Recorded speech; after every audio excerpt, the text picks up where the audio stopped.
घोड़ाया सवार भइल चलिले दुलहे बाबू चले भैनी जीजाजी के पास सभावा बैठल रउआ जीजा हो बढ़ती चले जीजा हमरी बोरियत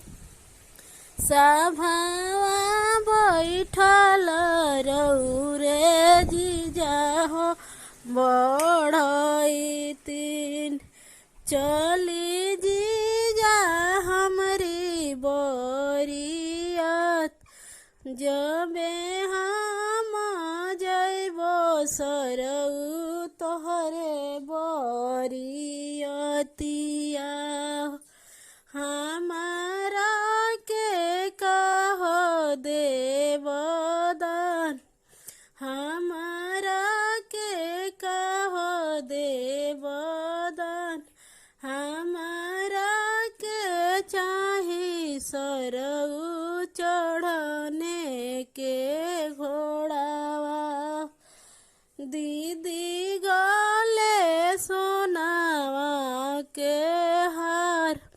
भयने के दिहा सरऊ सोने के सिकड़िया तबे